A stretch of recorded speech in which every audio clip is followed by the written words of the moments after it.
Hello everybody, welcome to another edition of the Seercast. I am ePiKnight, or I'm Kerrigan, and I'm joined today by Runic Lord. Roses are red, violets are blue, I'm a pack yak, baru baru. Orange. Welcome to Seercast. Lime. Charming Comp Capes, 2.14 bill. Thorlah. Blast, and after I put all that research into it. Geena. Be a goblin. And we got Limebot. Oh boy. Hooray. Fang. I'm an orc! I am an orc! What the hell was that? Oh god. Kitten. Buying trim comp cape from Lime, selling soul. Yes. Yeah. And Habblet is in the chat, and Walter may or may not be here. No, which is here. shocking. But Even he's if here in spirit, regardless. Oh, he is here right now. There he is. Maybe Walter later. is here as a pillar. He's here. He is, if he is not here, he is in pillar form. But yes, anyways. So, today we're going to be talking about the last two elf docs and the aftermath. The Mighty Fall and its aftermath. Of which there is quite a bit. Not all positive. Especially of bandos sitting on various things. Yeah, pretty much. But it's also worth mentioning that there is this apparent thing called the Legacy Beta that is happening this next week. We're not going to mention that for reasons we have done a podcast on. Well, I guess it wasn't technically a podcast. We did a video on it before, so we're not going to mention that. We're not going to cover that. Thorlah, Kitten, and I, we're all doing a bunch of research on it, so maybe we'll cover it later. I will be as well. Perhaps. That'll be fun. Yeah. It's for science! For science. It may be another, weird-ass rant, like when it was first announced. It may be a Seercast. We'll find out. Yeah, who knows. So stay tuned. Anyways. Coming soon! I'm not even gonna say coming soon. I'd prefer to ignore its existence. But, moving on, we do have the Mighty Fall. So the Mighty Fall was the most recent quest, developed by Timbo, Deg, and Jack. Jack did all the dialogue, and it was pretty apparent because the dialogue was amazing. Yeah, it was. Yeah. But to make it short, the dialogue is the star of the quest. It is. It really is. Like, the dialogue is actually awesome. All the way through. Me a goblin. We'll get to that in just a second. Yeah. The first thing I want to mention is Xanax's appearance. So, they updated her, and none of the other cave goblins. I love how you caught yourself when you almost said upgraded. I said updated. You almost said upgraded. I don't think I almost said upgraded, but okay. They updated her appearance, and my first reaction was basically, what the F? Yeah, I was like, oh, who is that? If anybody wants confirmation of this, I have the quest on my YouTube, and you can pretty much go to 5 minutes in and hear my reaction. Yeah. And I too actually did a 40-minute thing where I made waffles while talking about the quest. Where you made waffles. Literally, it's called post-quest waffles. There you go. But yeah, so I just want to mention that before we get into it.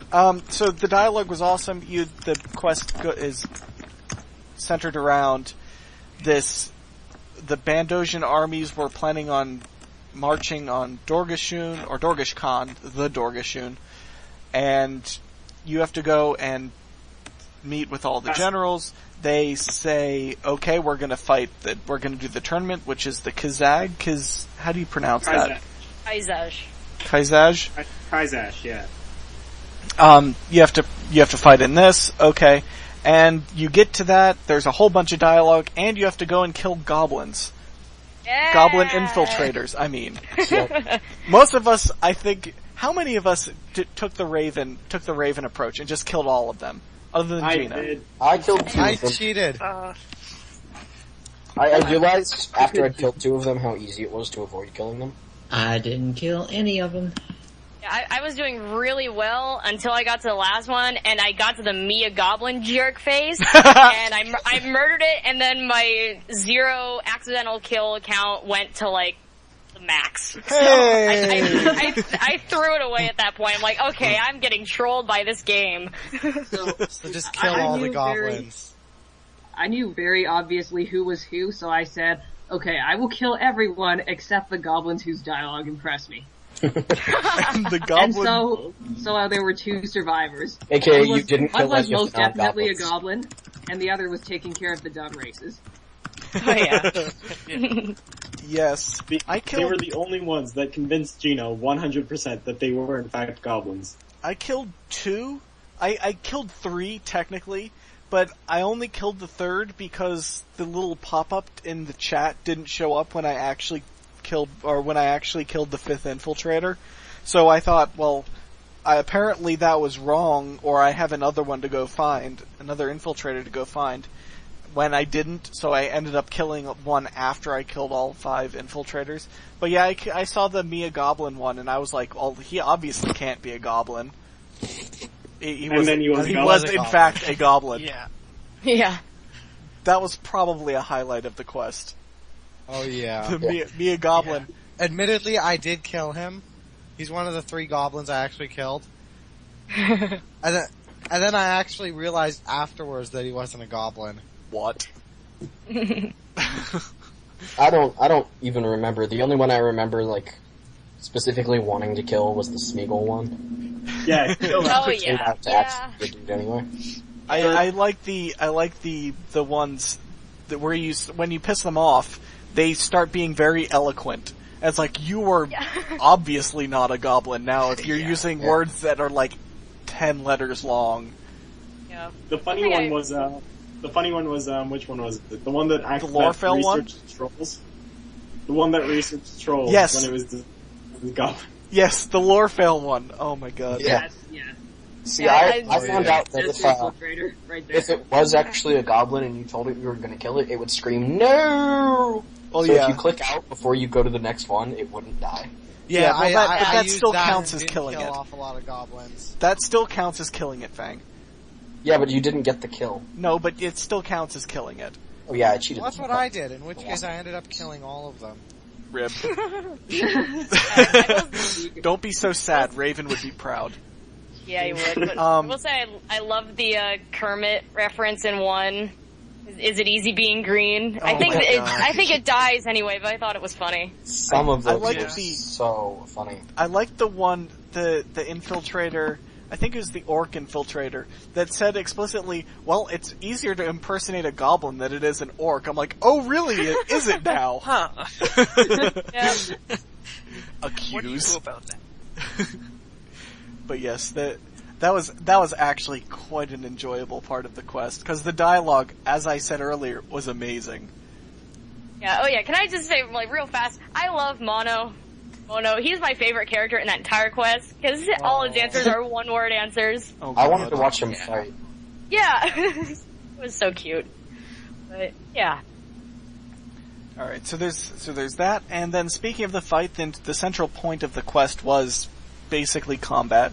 So, the first one was the most Extra hated, spin for probably the the win. most hated character on RuneScape. It was a fun fight. Apparently not. It was actually That the was only fight that was terrifying. remotely balanced, I'd Anyway. say. Yeah. Even though the Unfortunately, graphics glitched out all the time. It yeah. was probably the best designed fight in the quest. Yeah, Yeah. yeah. Yeah, it actually, yeah. Sadly. Extra spin for the win! Extra spin for the win! God. Yeah, With the coin animations, or the coin sounds, every That time was he's funny. good, the spinning. Yeah, I love and his I armor. love just and you know, remember, anyone knows how you're just hitting like solid 7,000s on him? Oh, it Yeah. was great. When That rapid time fire I hits hit for made me feel so 40k, happy. oh, It was awesome. That was so funny.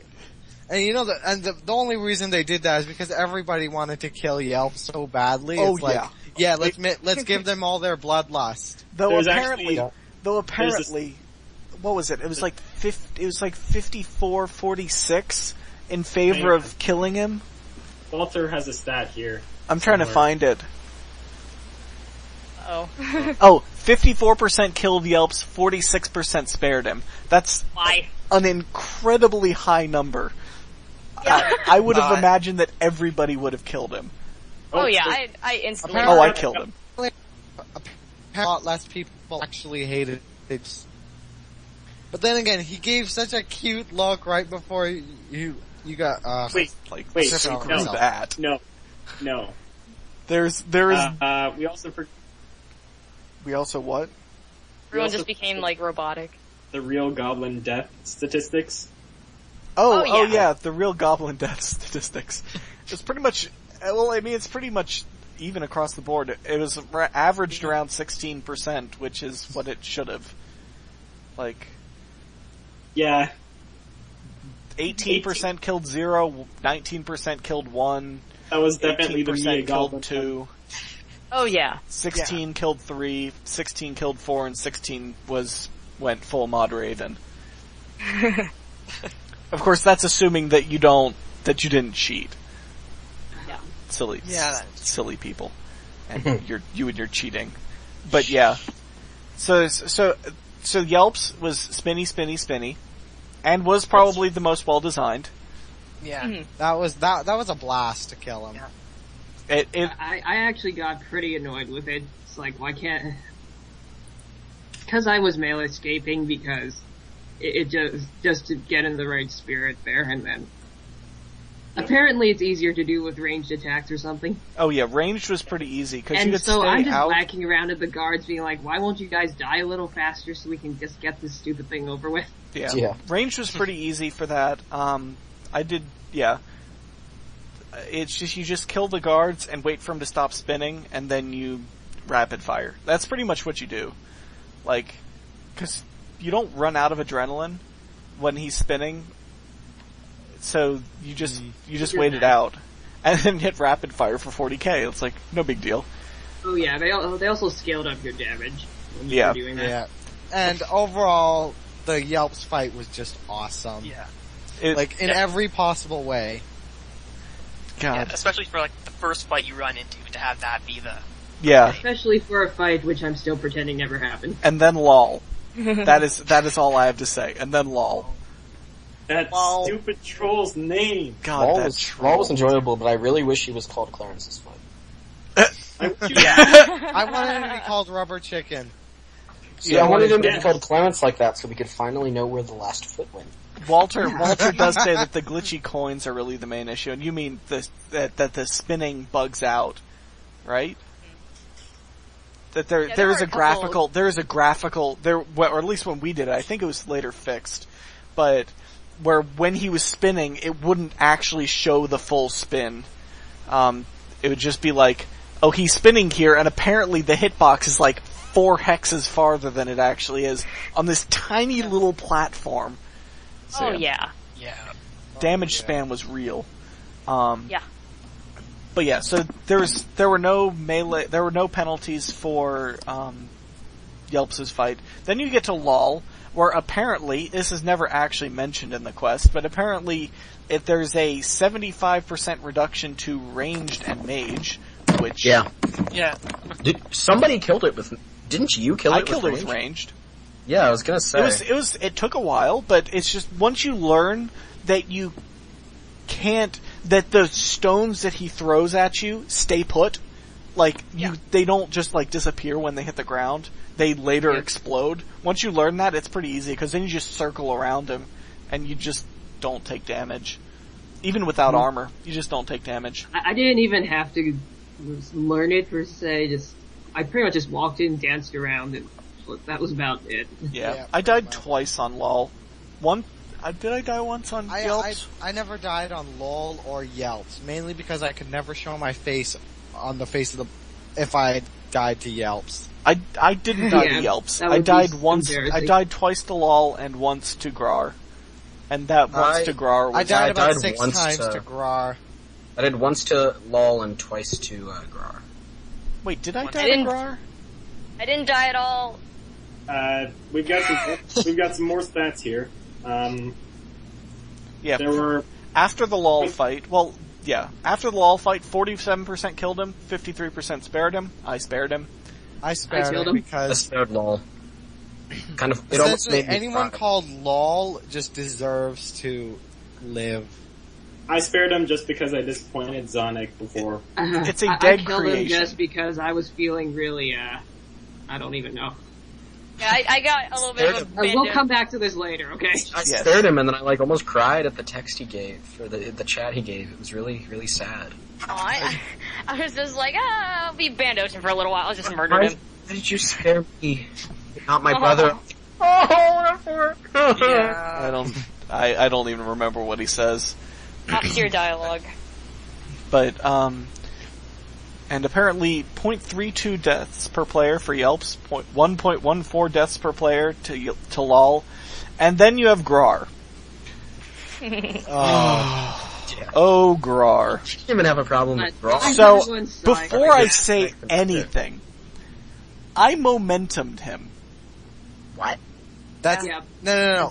That's That actually worked. I- That actually worked. I threatened that I was going to momentum Grar because I don't actually have a space for a melee action bar. And I momentumed him, and I didn't die. I don't think I died. Or maybe I did. I think I died once. The thing You about should that, have used less I died momentum. at least once, I know that, because we were comparing death counts as we always do. Wait, what'd you say? We were comparing death counts as usual, so you definitely died at least once. Yeah, I think I died once. And that was like on a trial I don't even care run. When I got damage spam because I didn't understand how to dodge the thing that is basically undodgeable. I had so many issues with the dodging because I clicked spam and it didn't move, and then sometimes I was standing in what looked like the right spot and it still did the damage. Yeah. It was a very glitchy fight. The Grar was a very weird fight, especially with the way that he lops off parts of the arena at the 20s. I actually loved that. I honestly really liked his mechanics. They were nice mechanics. I liked the mechanics. They were just didn't.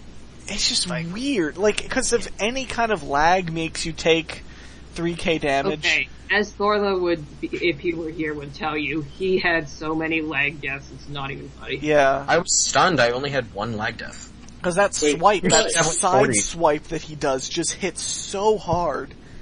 Yeah. It hits it's almost what, unavoidable. 51%? There was a bit of it. It was damage, totally avoidable once I had figured it out. Yeah. Once you get the timing right, it's timing. What timing? I just kind of spaced it.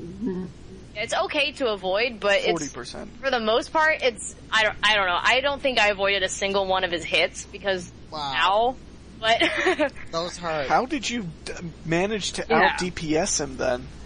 I didn't. Oh. The thing is, I wore like achievement armor, and I didn't understand the no armor thing. I think Walter just said wear stuff that doesn't grant you life points. So I just put on like achievement stuff, but actually, you did that. I'm kind of annoyed that was a cheat of a sort. Yeah. A sign of life ended up saving me, and I barely got the last hit in. I had like probably 20 HP left. Sign of Life actually saved my butt. I put one on and then lagged out for like 2 seconds, and I reconnect and it goes, your Sign of Life has resurrected you. I'm like, fuck yeah! If I had a Sign of Life on, I could have gone off with one death. Instead, it's two real deaths and one lag death. Yeah.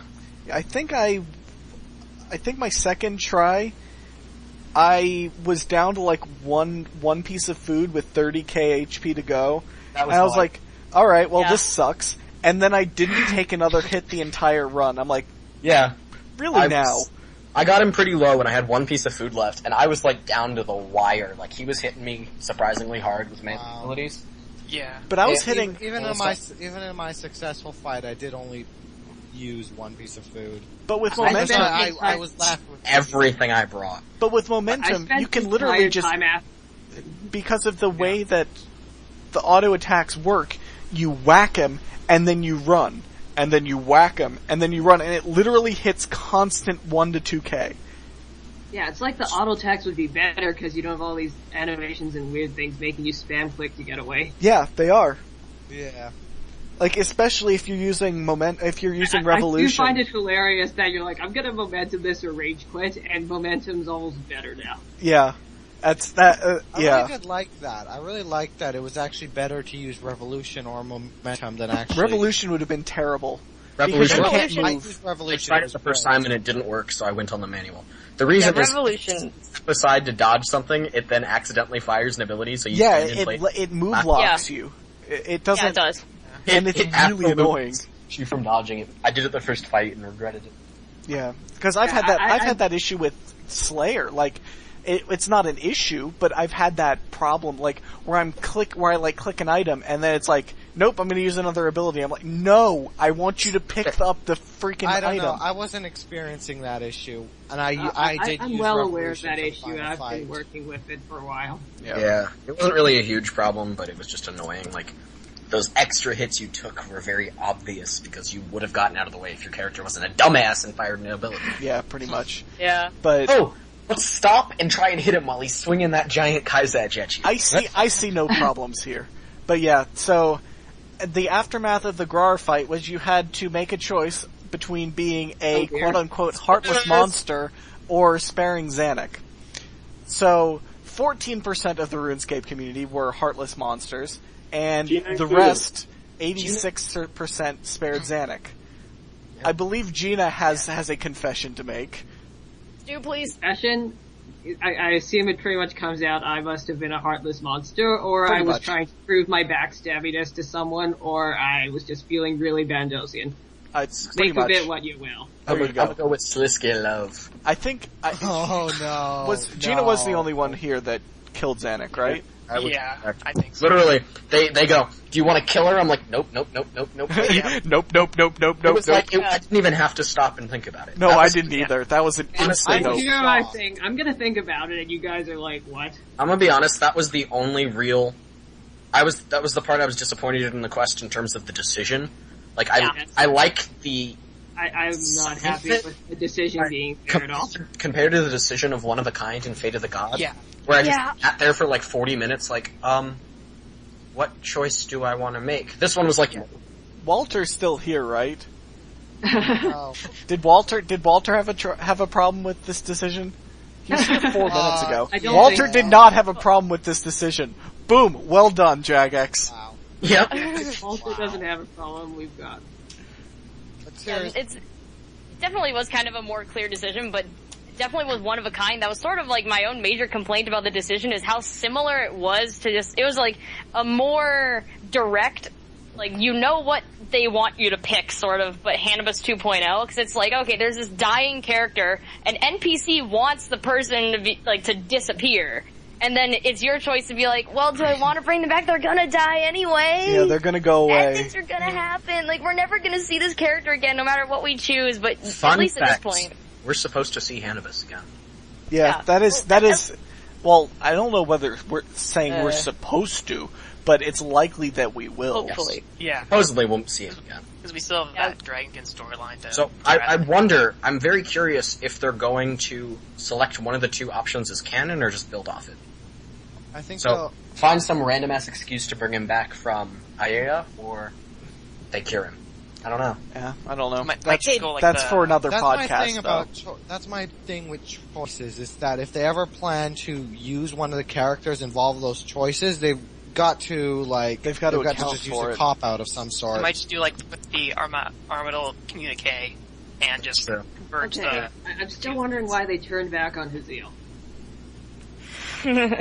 That's true. Don't know. I mean, I don't really mind it, because I killed Haziel, so what? I kept him alive, and all he says is humph.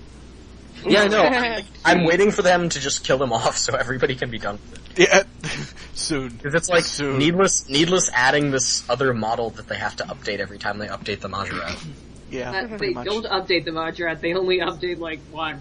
Yeah. All right. Anyways, so We'll that's the ending. There's quite a bit of rage, shall we say, about this. Yes. Hi. Hi, Runic. You have like 2 minutes. Go. Runic has been kicked from this chat. Yeah. Hang on. What? What did I do? I'm gonna Runic, you, tell have, you you this literally argument. have like 2 minutes. Ready? Oh. 3, 2, Go. 1, go. Okay, essentially to make this serious, I extremely dislike this choice. One, it comes absolutely out of the blue, and really has no place in the quest. Secondly, it writes off essentially the best character in game. Yes, but... Tell me one character that's better developed than Zanuck. Hang on, no, I need to respond to this. Go Lime. Okay, fine. Like, Oh. Lime, first. go. this character's storyline was over. It had finished in the 5th Age, and bringing her into the Godless was just another way to try and sponsor the Godless. She had no place in the Godless in the first place. The storyline needed to end. It should have ended at the Chosen Commander. It should have, Right? I agree with Yes. that. I think that this quest was a great way to actually round off the Cave Goblin story, though. Yes, It was kind of left out in the open, like, okay, we stopped Bandos, now... Yeah, like, it's like a good summary. The Bandosians as a faction are done. There will be no more like, oh, will there be another god who rises up and leads the Bandosians to fight some more? No. When you lose in the God Wars, you lose. That is it. So it's like the Game of Thrones, you win or you die. Yes. Yeah. Pretty much, and that's how Bandos lived his life, though. So, Yeah. And That's this ends, further why I support the way that quest ended. this ends with Zanuck pretty much fulfilling her mission, bringing the Bandosian races into a better place. They're going to, well, she's going to at least try to rebuild Ubius, the holy land of the Bandosians. Mm-hmm. I'd like to see her referenced in future quest content, but because killing her was an option, I think you could reference her even. I guess referencing her character or who the character that replaces her is an option still. Okay, Even my if we question don't is- meet her, I have a quick question. What did they do to what happens if you do kill Zanuck? Like, do they still? It's a really Besides, an entire city now hates me. Yeah, but like, do they go out into Ubiosk still? no, they go back into the God Wars dungeon and they keep fighting for the God Sword. Yeah, Rar And goes, those- it's like, yep, this God Sword is the most important thing right now. well, then there's not even the quest to restore Ubiusk. Alright, well never mind then. Yeah, if they say, yeah, we're just gonna try and live out here and make whatever we can of it. Okay. Those are two drastically different things. Like, if there's some way, if somebody else stepped up, if like Zerador says, even though this has happened, I still want to go and see if I don't know. Walter says that he agrees with the ending of the story, but he does not agree with removing her regardless of the choice. Yeah, it means the choice has no real meaning, and you're left feeling like Agreed. you made her suffer if you let her live.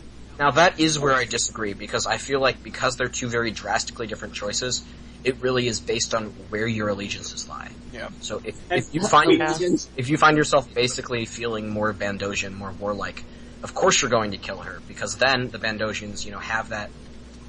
See, that was my feeling Bandosian excuse. The ability to stay on Gielinor. You betray the cave goblins per se, but if you're Bandosian, then you're doing Bandos' will. Can I just say one more thing? Yeah. Like, the choice you made at the end of the quest represents two drastically different, heavens that you send promised lands, paradises that you send the Bandosians to. One, if you're not feeling so warlike, you send them to their original Holy Land, their origin place, and they get to rebuild it. One, if you are feeling warlike, the Bandosians revert to their warmongering ways and go to the only place where war has not ended from the original God Wars. God Wars dungeon. Yeah. That's a really good Makes way to put sense. it. Well said. Yeah. Alright. So, with well choice, Okay, time up, moving on. No, I do want to say, Runic, do you have anything else to say on this before we do move on? I essentially just want to say that my rage is not directed at writing off the Bandosians, it's writing out Zanuck. Yeah, it when is there her was character. There was no reason to. but there was. New characters need room and her story time ended. to grow. There was no reason to bring her back into it. That's exactly why I think they wrote her off, though. Yeah. Yeah. Because her story Yeah. is over. They do have to end storylines, like truly end storylines at some point. They Like, did truly end her storyline, Chosen Commander. She did was wander around Gielinor saying she wanted to do these things. She wanted to go back to Ubius. She wanted to adventure. Walter And now says, we've given her a real ending now. Walter says, why does every storyline ending have to do with killing people? Because Maud Anna.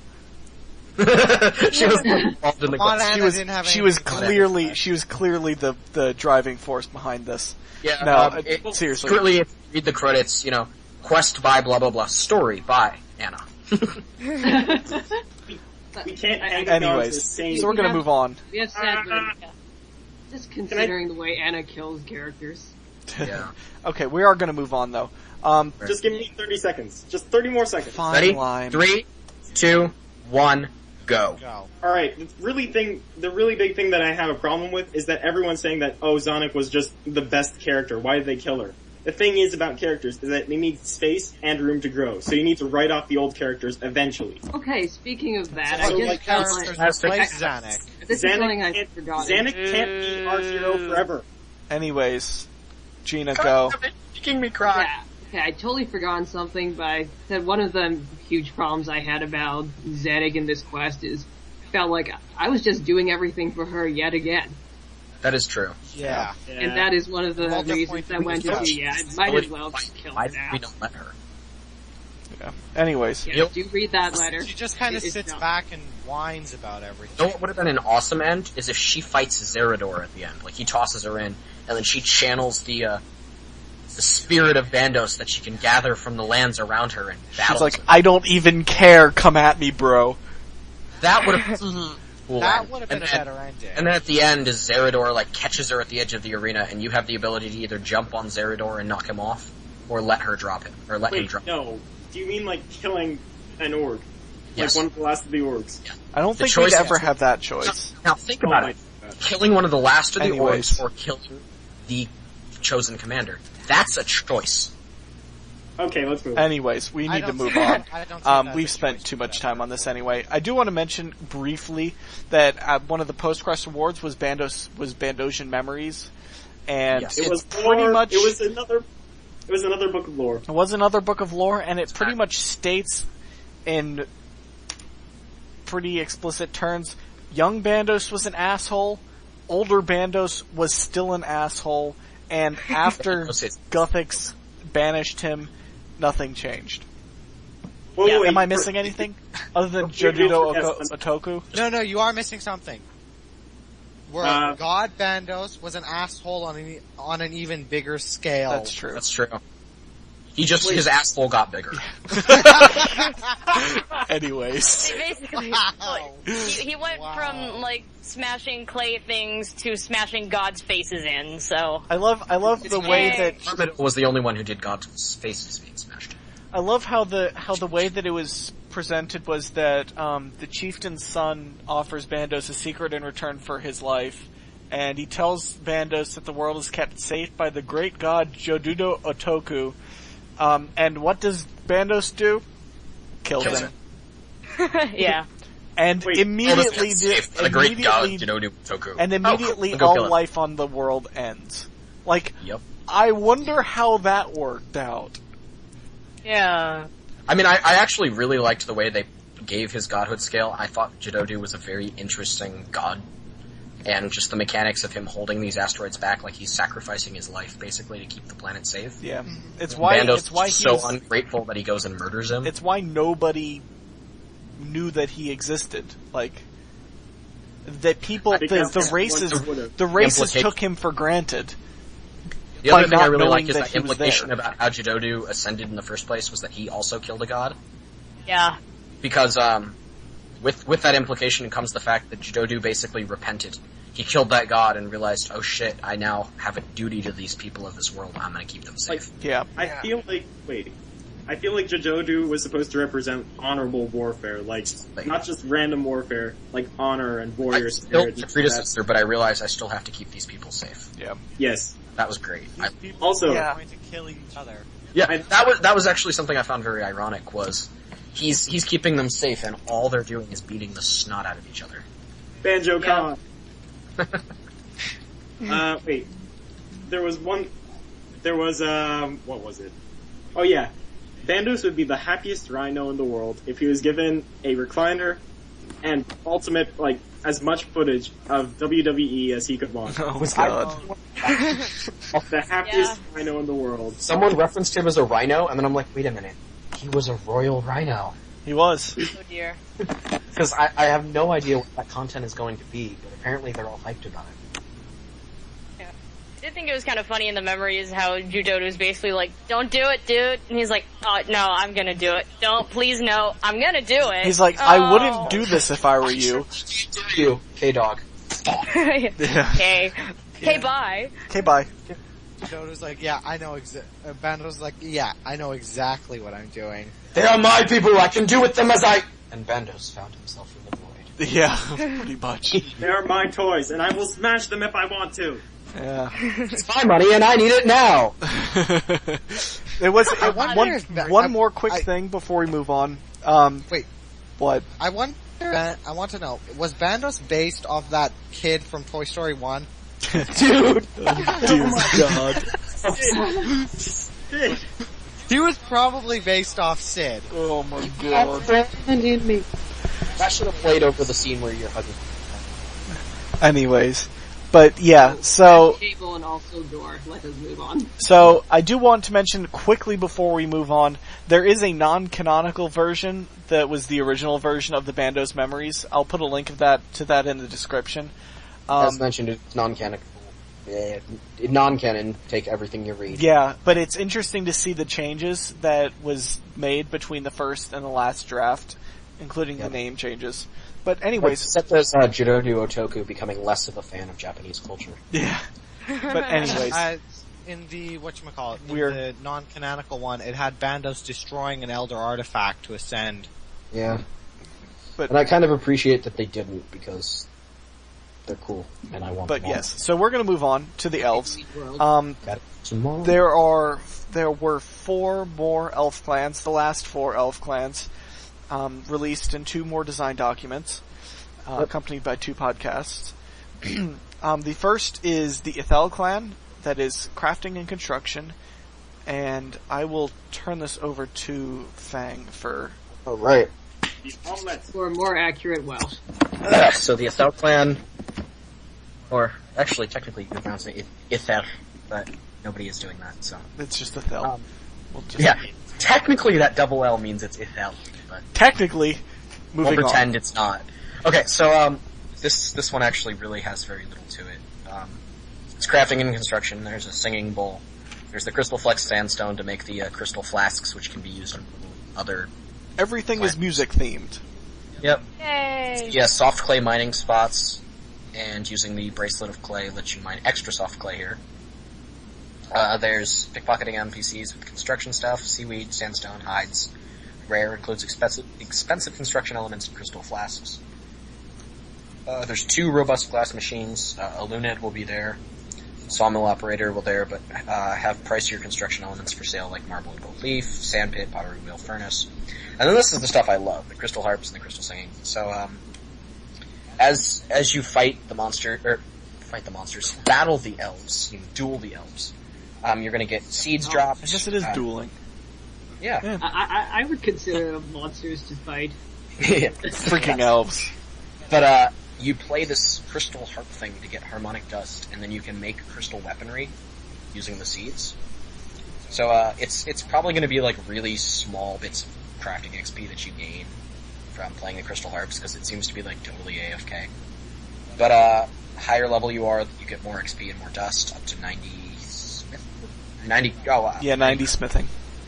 90 crafting on that. Yeah, 75 crafting, but higher crafting levels. I assume it just scales up everything. Yeah, probably. They gradually go out of tune, which decreases the rate of XP, and then once you finish it, you can interact with the harp to retune it. And so basically you're gonna start making crystal weaponry. So there's normal combat weaponry, what is there? There is, shields, chakrams, daggers, bows, staffs, halberds, wands, and orbs. And then with 80 smithing, you can make teleport items, and with 85 smithing, you can attune the combat weapon. Tools with 80 smithing, teleport items with 85, and you can attune the combat weaponry at 90 smithing. Now this is the part I love. So they become level 80 weapons, and there is a chance that attuned crystal weapons will have a chance of dealing more damage, and that damage is based on the player's agility level. And that it's a fixed 25% chance. So maybe they finally started divorcing agility from click spam. Yeah. Hey. I really, really love this because people have been begging them to integrate agility into combat for a long time. Yeah, they have. This is great. I think it's a really cool idea, and it really does fit the elves. The more dexterous you are, the better you're going to be able to hit with these fancy weapons. Because Maud Osborne hates running in circles. Don't we all? He can't carry that huge face around. He just falls over. His face full is 99.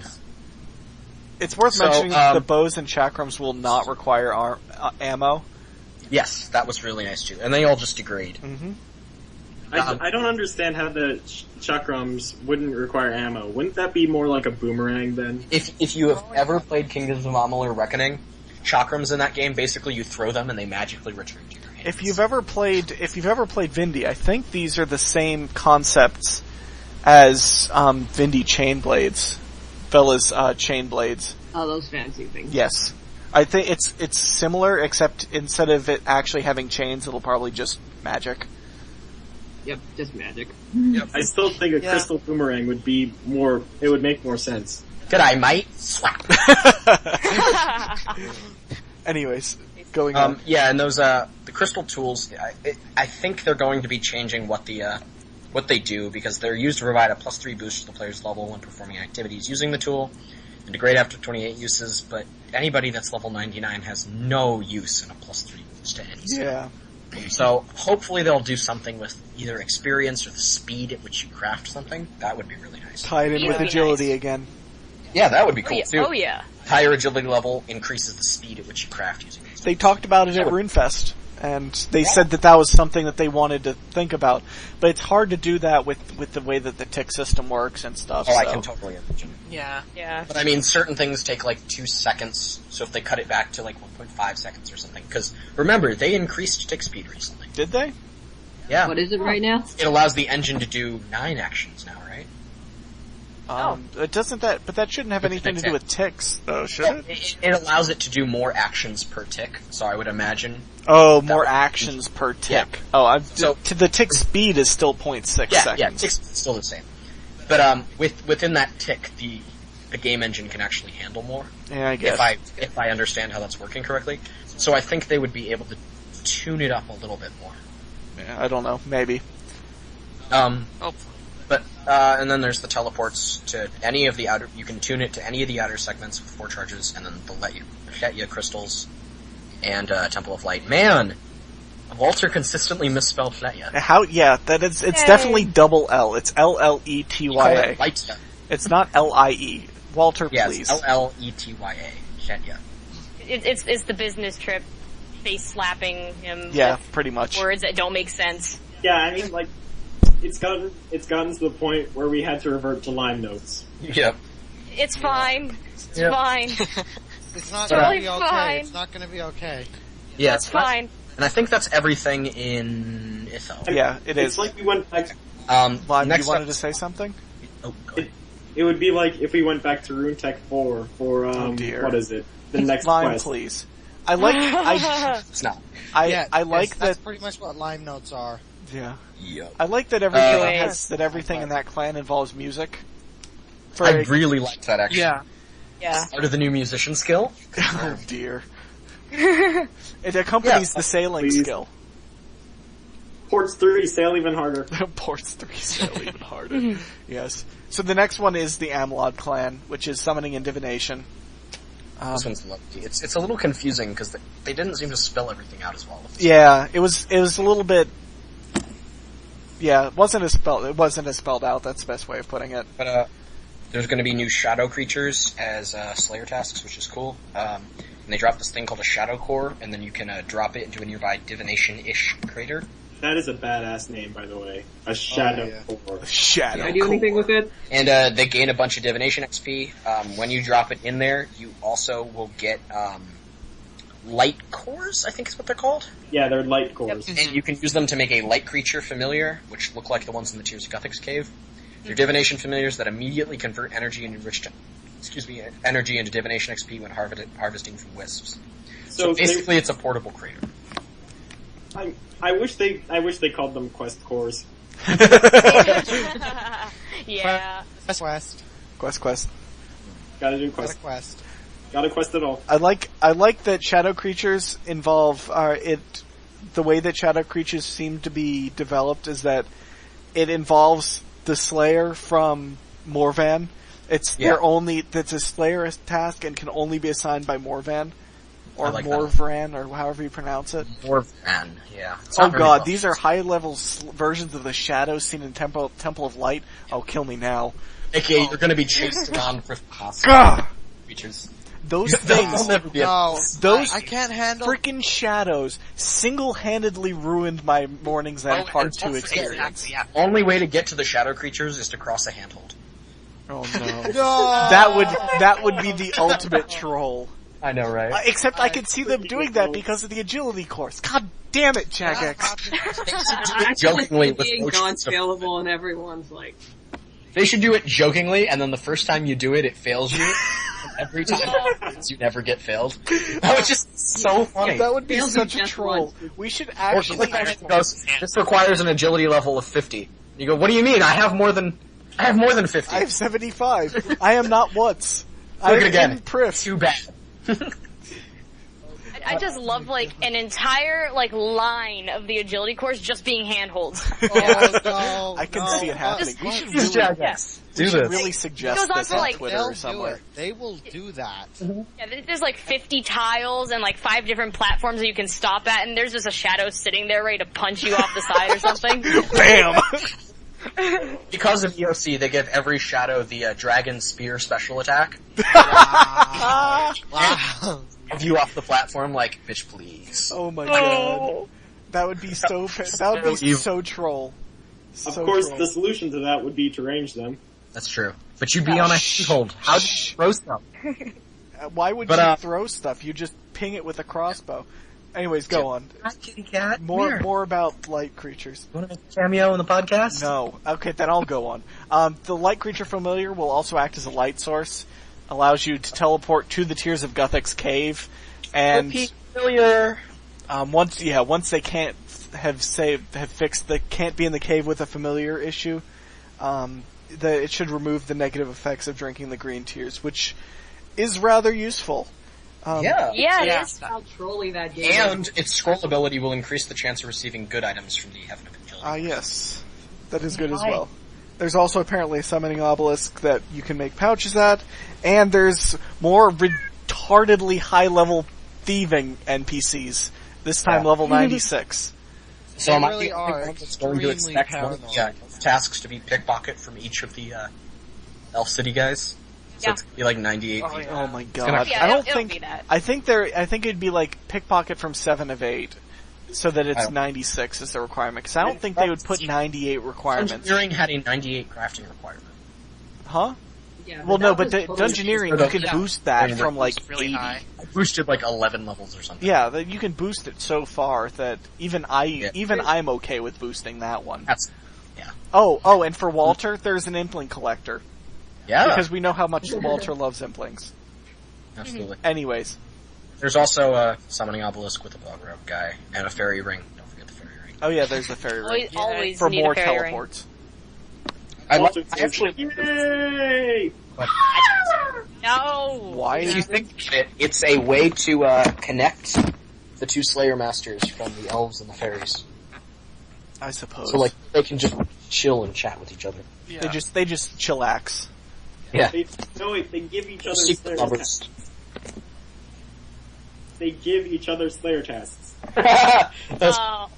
Kill me 150 shadow creatures. Sweet, I can buy more Slayer XP from myself. Anyways, so from the Elf City podcast on parts 3 and 4, it's worth mentioning that they're going to try and make it so that the attuned weapons have a specific reason to be used instead of chaotic and next items. But for also reasons that chaotic and next items to be better in certain situations. Like, this kind of goes back to the suggestion I was going to make about special attacks, where having it be tied to offhands and two hands. I remember that, yeah. Where you would have the niche items for your offhand, and you would... So I wonder if they're going to do something similar to that, because we know that they're adding special attacks back because of the legacy crap. So I wonder if they're going to give... For Legacy was even in poll. What'd you say? Like, special attacks was on the beta before Legacy went into polling. Well, okay, that's true. But with this whole thing, I guess Legacy is more about the interface anyway. But That is true. I wonder if they're going to do that by giving them special attacks and have them and be the kind of boosty special attacks where it's good for certain things, but it's bad for other things. Kind of like the newer abilities where you don't really want to use it generally, but in specific situations for that huge burst, it's nice. But See, what I personally would really like from them, high-level special attacks, is instead of being a damage ability, like a boost stats ability. Well, that's what I mean. It's like still 10% increased damage for X seconds while wielding this weapon. Yeah, that's what I mean. Kind of similar like to exactly like the Dragon Battle. Yeah. Similar to the Staff of Light. Yeah. Where as long as you equipped it, it gave it reduced damage by half? Yeah, melee damage was sliced in half. Yeah. So it's pretty good. They're thinking about making a workbench in the Ithel area to add a social aspect to construction. Thank God we don't have to hole up in our houses all day, every day. Yeah. Oh my gosh. One of the light creatures in the Tears of Guthix cave is to be referred as Martin from now on. Yes. Aww. And we don't know which one, so we can just pick all of them. Yeah. But when we get it wrong, we our green tiers do double the reduction if we call out the wrong one. No! Yeah. Oh, no. I have Hey, to Martin. say, I'm not Martin, that's Martin. God damn it! Selfie mode. And if we try to go... I have to say, construction is a social experience. Just do warbands. I would rather kill myself. Somebody else probably came will at to it warbands. Exactly. I think Orange was gonna say something. Oh? Well, okay, well it was just that if you don't call him Martin, then instead of carrying you down to the temple below, they just throw you down. Boom! You just hit the ground and go to 1 HP, and you're like, well, have fun with that. Yeah. Drop us to the bottom of the... Humans, bud. Drop us to the real bottom of the chasm. Yeah. Oh, See, yeah. that's the funniest part about it is you go down and there's still more below you. I'm gonna be honest, when they first said you were gonna go to the resting place of Guthix, I expected to be going even lower down there. Before under Guthix sleeps. But yeah, we just ended up taking an elevator down there. So I'm not the only one who wants to explore what's under Guthix. I want to explore everywhere. So Oh, yes. Yeah. Anyway, Well, This guy has explored what's under Guthix. If under Ma there was a divination rift, there's bound to be something epic under Guthix. anyways, we're gonna move on. Or it could just be a big ton of dust bunnies, like what's under everybody's beds. Yeah, pretty much. just requires Slayer level of 86 to kill. Oh dear. Lumbridge has the worst foundations ever. Yeah. Yeah, we Like- can agree with this. How is that not like caked in into like a... You guys remember the old tutorial Unstable Foundations? Yes, Yeah. that was the Yeah. one I played. Those are pretty Yeah. unstable. Anyways, All we're right. gonna move on. Elf City 5 yes. was the Heffen- Malir. Heffen is the next clan in question, Okay. and is I the just have to Agility say and right now, Prayer this is- clan. What? Before we say anything, they're the Bunny Ears clan. Oh, they are the Bunny Ears clan. Big boss the bunny ears, big Boss to bunny Okay, ears. there's our bunny ears. obligatory reference. Yeah. But yes, the Heffen clan is Agility and Prayer, and well, take it away. Pole yoga. So, first up, Serenity Posts, 75 Agility, 6 posts rising from I think you rise in the crater below. Players can stand it. It's like doing yoga on posts. And they generate bonus agility XP up to a max each day. And you receive instructions on the pose you should be performing, and while you do it, you gain bonus XP. So it's kind of like a mixture of Livid Farm and the Artisan's Workshop. It's pole dancing. Pretty much, Pretty much. except you're dancing on the pole, like Yeah. on top of Yeah. it. like the KP On the mode. very top. That would Like make the KP it so much more interesting if you had to dance on top of the pole. Anyways, moving on. Yeah. Then, more pickpocketing XP with bones, priority and agility restores. Rare items include high-level bones and extreme prayer pots. Extreme comes. Because everyone just carries around bones in their Walter backpack. says extreme prayer pots, and I think that's one of the things that they're adding in the next clan, or something similar to that. Extremes are the current level 90s. I'm looking, I can't find anything. Anyways, never mind. Walter Go on. Walter says no. Yeah, I think he thinks. I think it's Super super. prayer. I think it's probably super prayer. Yeah, Then. extremes are untradeable right now, so being able to get them without having that Herblore level would be very powerful. Yeah, anyways, go on. Yeah. So then they have the Light Creature Agility course. So in the middle of each city segment is agility shortcuts to neighboring city segments. And it forms a full agility course done in sequence. The player completes a full lap, beginning and ending at the middle circle of the heaven segment. The Light Creature will fly to the player, greet them, and receive a flat agility bonus and some bonus items. So there's stuff like 1, 2, 3 multipliers to the next 1 to 3 laps that get more XP, item multipliers based on what the light creatures give, small, medium, large prayer lamps, small, medium, large agility lamps, light cores, agility, replenishing items, and crystal tree acorns, which are super, super rare. Like to me, Zerite, this is but kind of rare. it's kind of reminiscent of the Meyerditch course, the one where you have to jump through all the buildings in order to. Now, fun fact, what they're describing here is almost an agility course I designed a few years back for a quest I wrote that I never published. And it's scary how close it is. Sure you did. I still have it on my laptop, I think. Let me check. Let me actually look when I'm done. Anyways, I'll keep going then. In the outer circle, there's a prayer altar, a rest musician. You have the Saren stones, which are corrupted with black ooze from the poison waste. You can cleanse them with level 75 prayer and some GP. The aim with this is to offer a cheaper but slower method of training prayer that will not undermine existing high-level prayer training. This has been needed for so unbelievably long, it's kind of silly. Oh yeah. Holy crap, yeah. Essentially now there's a way to train prayer and not lose money. Well, it's you're gonna still lose money. It sounds like it's similar to construction, where you have options that lose you less money but still give you a reasonable rate of XP gain. Where it's like construction now is oak planks versus mahogany planks. It's IKEA nearing. Yeah. Basically. Found it. Yeah. It was a quest called Enchanter's Afternoon. And in it, there's this epic agility course where you're like flying around this room, making use of light creatures that weren't quite the same as the light creatures from Creatures of Gothics. And at the end, you got rewarded, and then you made your way back to the other side and repeated. But yes, so that prayer training is, it's been needed for quite a while, so I'm glad that they have it. Don't they have a big altar? That was one of the things in that. Yeah, that is in the giant cathedral. Yes. Oh yeah, there it is. Yeah, I see it.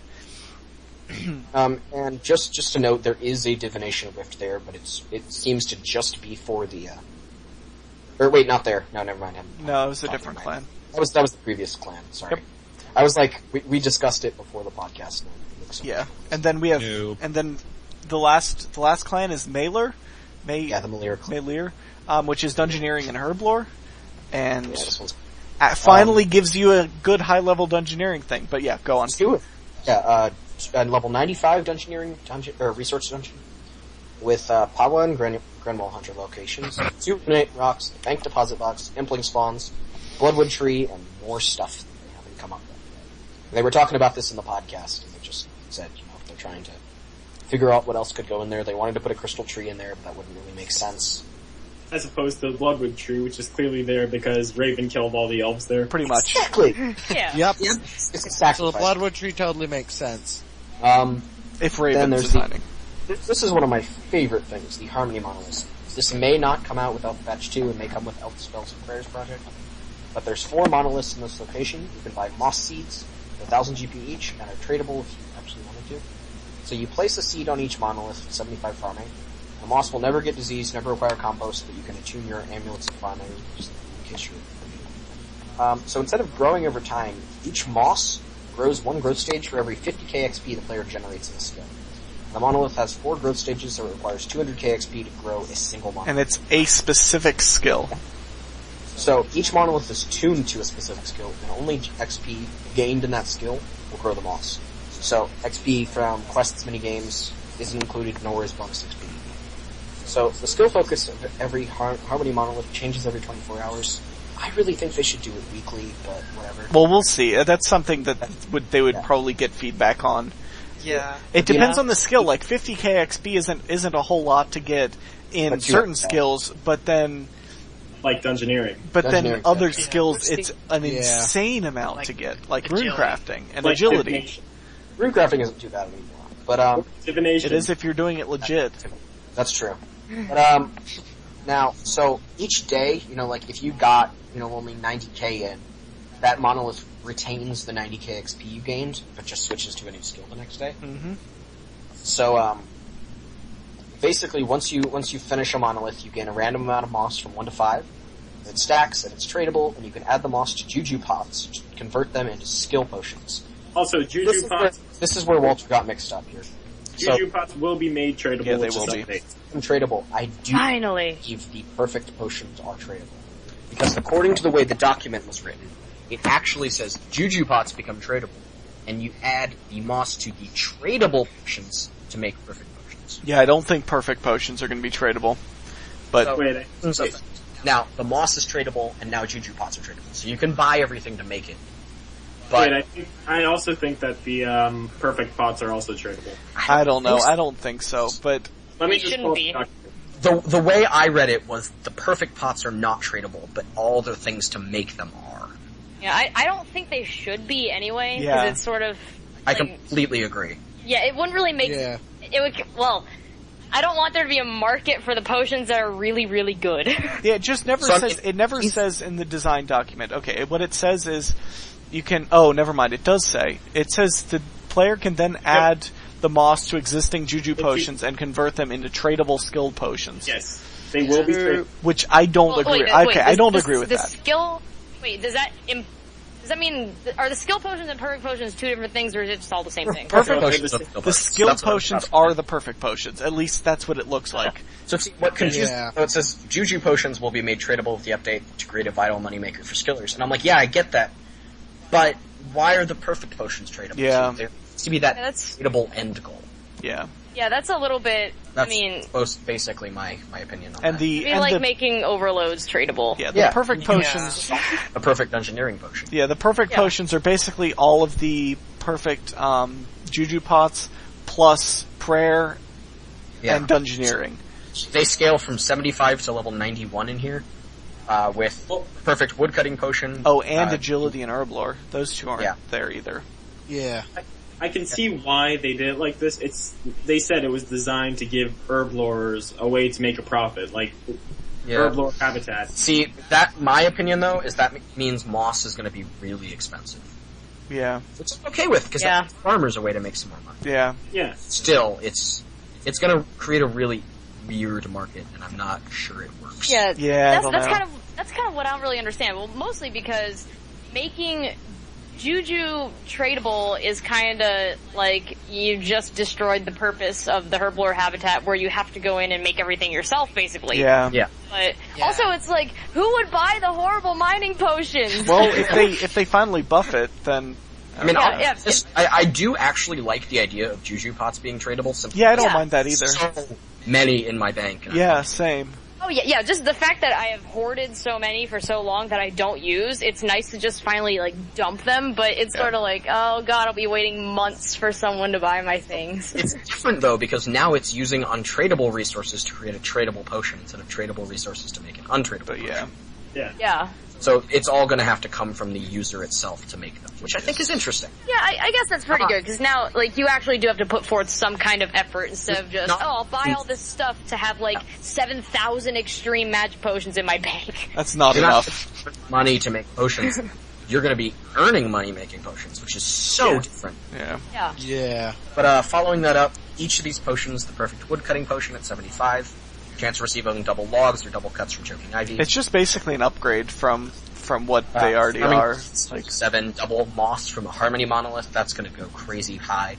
And receiving moss by harvesting or checking any farming patch. Seriously, that pot is going to be so valuable. Of course, it depending on how they Yeah. tune the farming pot, the moss That's could true. be that could limit the moss's price in general. So That's very true. Which I think is healthy. yeah, Mining pot, 80 herb, chance that mining a location won't exhaust it, and mining any non-coal rock will give you coal. Smithing pot, 82 herb, chance that smithing bars will generate corrupted ore, which you can then turn in for smithing XP. Perfect agility pot, 85 herb, Light Creature will visit you at the end of any agility course gifting you an item. In the Elf City, this will be an additional item. So that'll be pretty nice. Perfect Prayer Pot, 87 herb, increased XP gained from Gilded Altars. Controversial. And increased Not XP really. from the Sarin Stones. Yeah, XP from Gilded Altars can't get much faster anyways. Yeah. I'm mostly teasing what they said in the podcast. Was like, I heard some players whining about it, worried about it. I'm like, so. I mean, I think Deal the with perfect it. would be pretty pricey too. Yeah. Perfect Herb Potion, 90 herb, additional chance of finding a recipe in Dungeoneering, and additional XP when making combination potions. So that's kinda nice. And Perfect Dung Potion, 91 herb, lasts 4 hours rather than the standard 1. Players deal more damage while in a dungeon. So this basically replaces the use of overloads in dungeons. And Dungeoneering skill doors require 2 fewer levels to open. So it'll just be even easier to get into every single door. Oh, 2 fewer levels, you say? That's like your favorite troll. Yeah. Make it 2 levels too high. Well, what's hilarious about it though is it's so easy to get past doors already because you can boost like 30 levels total, making use of. Yeah, Well, I know you also- can boost, but it's still a lot of trouble running around trying to find the stuff to boost. It makes it even funnier because it's just going to be even easier through doors. And max players get one of each potion when they first talk to Lady Melier. So that's our first actual elf leader aside from the Orworth confirmed. We know Melier is a female. Hang on, wait. I noticed something that they are lacking in the pots, the combination potions. Penguins? No. There were... Wait, we didn't get to combination potions yet. No, we're getting to combination potions. Lime. That's soon. Trademark. That is our segment. But yes, in the outer circle, we have the Dungeoneering Resource Dungeon, which is... Forgot about pickpocketing NPCs here. Well, they exist. Earring tokens, dude. They're also the lowest level pickpocketing NPCs. At 89. Well, 89. But yeah. And they secondaries and Dungeoneering tokens, and then rare items or potion recipes. Yeah. Anyways, but yeah. That they drop, that we can actually get dung tokens. Suddenly everything's spinning. But yeah, suddenly everything gives Dungeoneering tokens. But yeah, so in the outer circle, there is finally a use for super high level Dungeoneering. There's a level 115 Dungeoneering Resource Dungeon. And it's one of those, it's about freaking time kind of things. Like, Seriously. there's actually a reason to get high Dungeoneering. I have high dungeons though. This is Within- actually right at my level. Yeah, within the Resource Dungeon, you get more Crystal Flex Sandstone rocks, Frost Dragons, another bank spot, a Crystal Motherlode rock, which drops basically all trimmed comp requirement items at varying levels of rarity. You can mine it once a day, but basically, it looks like Bilrak was working on his max cape. Yeah, pretty much, and just dropped it in the Elf City. Well, he already got his quest cape getting into the city, so... Yeah, true. He was working on his trimmed comp, so he made that. But yeah, it drops I things. know It drops things like tokens towards Chompy Kills, Castle Wars tickets, effigies, champion scrolls, etc. Yeah, I know Spin tickets! It drops spin tickets. Come on, man. Yeah, I know they were saying you cannot. I know they were saying that you cannot get trim comp. Can I just not do anything for trim comp and just mine those rocks forever? I know it'll take me about 5 years, but... They said take you a lot longer than 5 years. 10 years to get your entire trim comp. Yeah. Cool. They said how long? 5 to 10 years to mine it every day and get really lucky. And get really lucky. Okay. Well, there you go. I'll see where all my KBD luck filtered into. Oh dear. Can you just like I donate feel like I already heads used to up it? my luck with that line bot. Like Yeah, trade, please. give it like drop a head on it and then like get 500 Castle Wars tickets. Yeah, can we actually do that? Just, Exchange KBD heads for Castle Wars tickets. yeah. I see no problem here. An altar? Like a ceremonial sacrificial altar? Yeah. Sacrifice Slayer heads for Castle Wars tickets. There To you the go. RNG gods? yeah, the RNGesus. But yeah. So, and then there's also a fruit tree patch there, which is nice. There's going to be another fruit tree patch for us to ignore. I mean, what? Really wants them to upgrade the Frost Dragons in this dungeon to be like stronger and have better drops. Yeah, would be nice. Well, I mean, we'll see. Maybe they will be. I mean, these frost dragons will be right by a bank. Hey guys, buying Frosty dialogue. You're right! Bank deposit box! Yeah, that was sort of what was making me, because I was talking to Lime and I was reading through the, Oh wait, there is a bank deposit box there. I didn't even notice that! Yeah, I saw the first dungeon, I'm like, oh my god, that's amazing, they have a bank deposit box. Scroll down to the 115 one, I'm like, oh. Yeah, I know. In before Cost of Prayer crashes and people complain. Dragon Bones aren't gonna drop too hard, because 115 dung, that's a lot of XP. It is. Yeah. But the money would be so ridiculously good if they don't drop, and if they aren't upgraded. So there's gonna have to be some kind of check on that. I'm gonna check the high scores. I'm actually curious how many people have 115 dung. It's not a lot. Yeah. I think you're looking at around 20,000 maybe? 10k? No, 20,000, because 12,000 people have 120 dunge. Okay, so would be better. I'm looking it up right now, keep talking. Anyways, but yeah, so there's, in addition, there's an herblore shop with combination potions. There's a suspicious lack of the Goblin Transmogrification Potion and Overload. There is, but the player makes a combination potion by using a 4-dose non-flask potion on another 4-dose non-flask potion with a crystal flask in their possession. It creates a 6-dose crystal flask, and the combined potion is obviously stronger than the other one. It makes a variety of combined potions, like super strength plus for each of the combat styles, super melee, super serums, extreme anti-fires, like all the combination potions basically that you wanted, aside from Goblin Transmogrification, whatever. And also, I can run through some of these potions, the ones that I think are going to be incredibly useful. Well, what was Orange? What were you going to say? Oh, never mind. Perk up. We haven't heard your voice enough today. Yeah. But whatever. Go on, Runic. Okay, so the ones that are going to be useful, well, obviously all the boosting ones are going to be a bit absurdly useful. I just see all of them as useful, though. So the extreme anti-fire, that one's going to essentially mean that you don't need to take a shield on wyvern tasks. Oh my god, yes, that. In case anyone does those. I do. Because if you do, then you're gonna love them. You're suicidal, man. Deal with it. Overloads. Actually, I haven't gotten one in forever. Renew adrenaline, renew anti-fire. Really, any of the ones that combine anti-fires, overloads, adrenalines, and prayer pots. Yeah, because it like especially all of those have some good PVM use. All of them have a PVM use.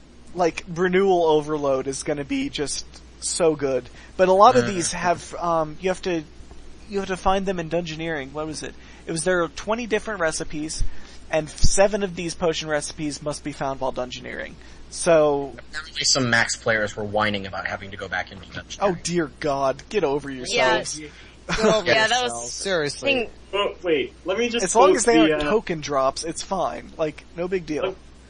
Let me just. So they were saying they were considering adding them to the rewards shop for like 1 million tokens each.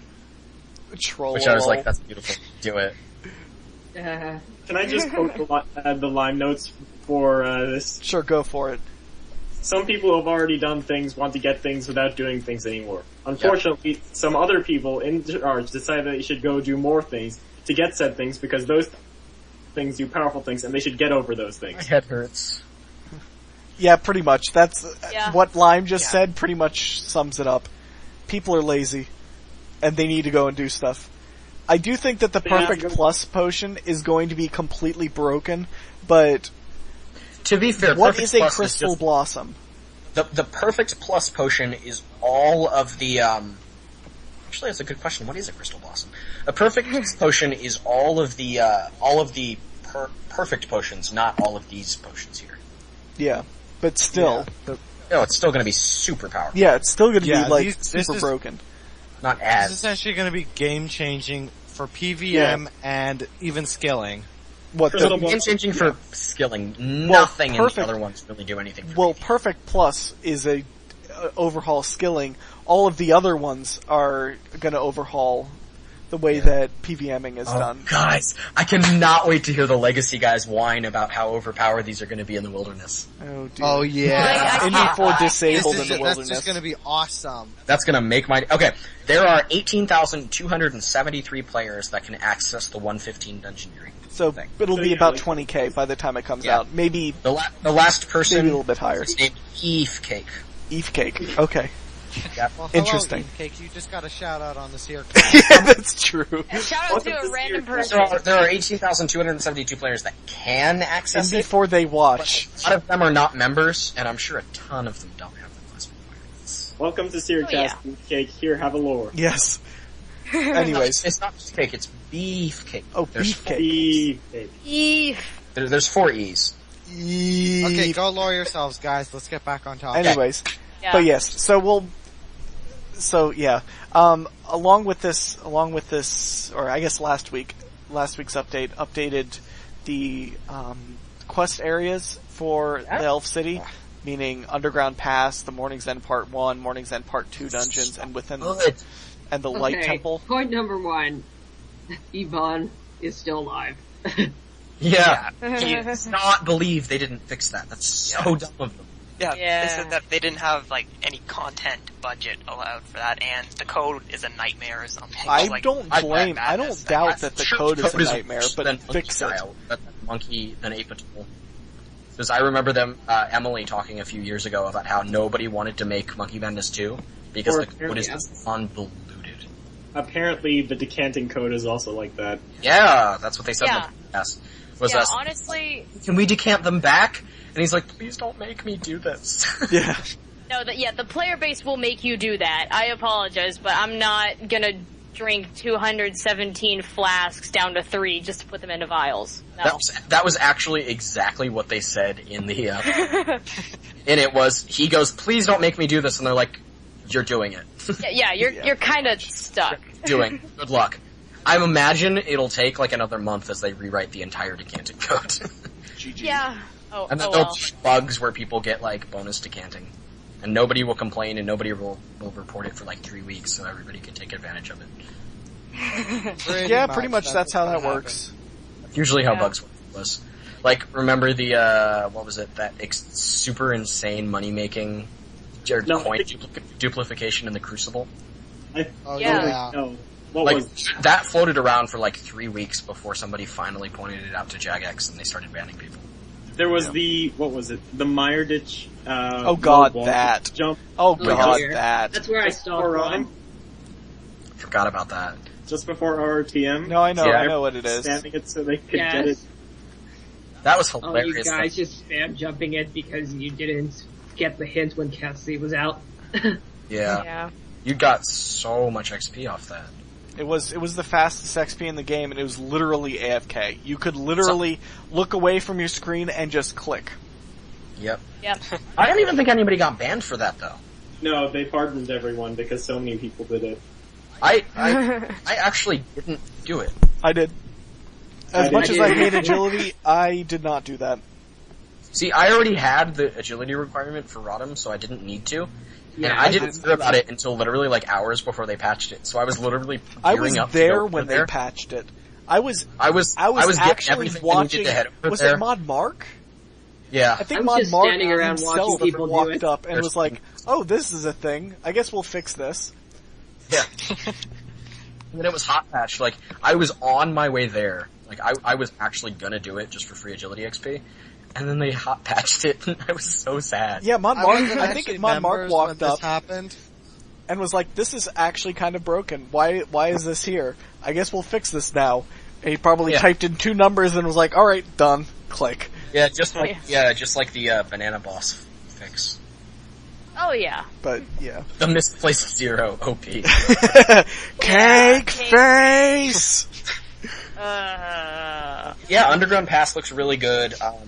Okay, I'm happy they didn't change up the map or anything. But I love the new cat. Yeah. Okay. It also has that wolf seal that... I'm just glad the annoying fences are gone. One thing I'd like to point out though is that guy in the Lores and History still isn't in the Temple of, isn't in the Underground Pass. Lol. Wait, you spent- won't actually find that guy? No, nobody has ever found him, even though he's supposedly there. Okay, yeah, his book is there, and that's the last you hear of it. Well, he is supposed to actually be still wandering the halls. Oh yeah, like... Jagex even said when that stuff came out originally that he's in there, and it is an Easter egg for players to find. But over, 8 years, 10 years, nobody has ever found him. I'm pretty sure Jagex is still looking for him. Yeah. So I spent a bit of time running around looking for, like, hidden stuff, and I thought I found something, and then stepped on it, and it was a trap. And one thing that's kind of along the line of just stuff disappearing, I know I was, for whatever reason, in the underground pass because I forgot to update, or upgrade the flying broomstick fully. I forgot there were more NPCs, and I went to go find the witch, and I don't know if it's like a dialogue bug, I don't know if it's fixed by now, but you go in, the cat is not there. But every time you move around, it's like the witch is busy talking to her cat. Yeah, there's no cat! I actually did that recently too, and it's the same problem. There is no cat. Yeah, where's the cat? Cat is a lie. Where's the cat? Yeah. Kitten. I think it's just implying that Katia is completely insane. Anyways. Yeah, I hope it's that, but still, it's like, I want cats. Anyways, there are a couple more things I want to mention before we go ahead and call it a day, call it a week. Demon Slick? In Burthorpe, in the seemingly weekly segment of What is Broken Now, we should probably get a Photoshop of this. Orange found. Oh yeah. Oh my god. What exactly was it? The wall melt. It's like there was this square section of ground that's basically just like risen up out of the floor or something. Like so, it's like legit the wall. Yeah. Yeah. So you can basically like walk it up like normal, and you see yourself like rising up the sides. It's hilarious. Yeah, I'm actually gonna go try it right now. It's in the Burthorpe Caves? Yeah. Yeah, it looks like sometimes there's a glitch. It's not like force walk tiles or anything, but I know I did put a thing on Twitter. I said like yay for broken tiles or something. That I was outside the Eagles lair, but there are sometimes like invisible spots where you just like your character just freaks out and walks up a wall, but you're still in the tile next to you. But it seems like it just took the scenery with it and stretched everything out, so it looks really funny. It's really weird. So anybody want to take bets on how long it'll take them to fix it? Because the Sincere still isn't fixed. She looks so hilarious. It's amazing. I almost feel like Jagex is fully aware of it and just leaving it there because they all find it really funny. I wouldn't actually doubt that. She's like, it's just like, how is this not fixed yet? I like. I've been reporting it on a weekly basis for about a year now. Yeah, Sincere is still a thing. Well, I have one thing to say, and what was Lime gonna say? I actually like the Burthorpe Cave thing better than the actual Burthorpe Caves because it makes it seem more like an actual cave. It's so true. It's like, just leave it there and... Guys, which Burthorpe Caves are we talking about here? The mine, right? It's the Burthorpe mine. No, it's the one by the wall, right next to like Troll far Invasion. north. Yeah. The one with the little trolls that run around. Yeah. While they're poking around, Farley did get fixed, that poor dwarf. Oh my god. The dude that just dropped back and forth like he was hearing voices. Yeah, he was just like Matrix cooking that thing. So they fixed a dwarf, but we still don't have post-Birthright of the Dwarves dialogue. Correct! Yeah. There's also Come on! I think I found the last updated dwarf in, what was it? During the Mighty Fall. When I was taking the Dorgish Khan Kelvin Railway, and the engineer is unupdated. Oh god. I thought I saw somebody post about that on Reddit too, but I can't remember. The engineer in the engine compartment. He's unupdated, and then also in certain cutscenes, dwarves are unupdated. GG. Oh great. Yeah. Somebody posted about that on Reddit a couple of days ago, where basically all the dwarves in certain Dorgish Khan cutscenes are just not updated for some reason. Anyways, so before, one more quick thing, and it's probably the only time that we will ever actually mention cabbage on the Seercast, but along with the Legiographical update, they introduced the World Cup promotion thing on the treasure hunter, and it includes a gnome ball that turns into what are all the things it turns into? There's a skull, there's Zeros, there's the Stone of Jaws, there's Cabbage. There's cabbage. And a Chinchampa, golden Oh, Chinchampa. and a golden Oh yeah. It's the gnome ball itself. So we can now officially play Zeros ball. Yeah. In Kick the game. Zeros. Did you guys hear about the games of soccer people have been literally playing in their POH? Oh Like, my use gosh, that sounds space amazing. and people will play soccer, and then somebody organized wilderness soccer, Oh where god. everybody goes in unarmed, and then they just like literally punch the snot out of each other while fighting for the net ball and trying to score. So it sounds like normal like- soccer. Exactly. like Except with no refs. It's beautiful. And then they just had like a bunch, I think it was the Wilderness Guardians, I could be wrong about this, but they had a bunch of like fully kitted out guys that were stopping anybody from trying to PK them. Nice. Wow. Oh. I think it was organized by Wilderness Guardians, so they just had like their fully kitted out dudes standing there waiting to absolutely execute anybody that tried to screw up the game. So I'm gonna be happily taking my mini catalyst on the Elder God research quest. Oh yeah. I really need to get one now because I don't have one. I have both pieces of the Gnome Ball's outfit, but I've yet to get the Same. Gnome Ball. I'm just gonna say cabbage is cabbage, and that's It is. Yeah, it is I'm- cabbage, but Yeah. this is Cool spam Oh wow, cabbage. by the way, Yeah. the birth hope thing, it's cake faced. Like, it's cake faced. Alright, cake face. I don't think you know what that means. I don't think that is an accurate use of cake face. Just No. did cake face. Not. Anyways, so with Okay, it looks like Somebody cake put the- batter, get I'll that. say that. anyways, Okay, that's it. not cake face. Anyway. I think that covers everything we wanted to. A little bit longer than I wanted it to go, but that's okay. Matsu Demon and Slayer dialogue update. Oh yeah, that. Yay! Oh. Hey. Sue's coming in and completely changing Grewfield Bach to make the quest make a bit more sense. So, I still think they should make Bach death. nah. Anyways, Just like the real Bach. I don't Come on, that was a good one! What? even. What I do went, it's too chicken. Anyways, Anyway. we're gonna that yay mods too, but I think we're gonna call it a day here. I hope that you've enjoyed watching / listening. We will be back in probably. Is there anything else later this month that's worth? Podcast? I don't no, think so. Probably not. Oh wait, there was one thing we wanted to mention, which was a post by Mod Kelpie. Yeah, that's right. 2 other quests we don't know about this year. Gotcha. One of them coming before the Elf City, so next month. Yes. So I think our next podcast is probably going to be in 3 weekends.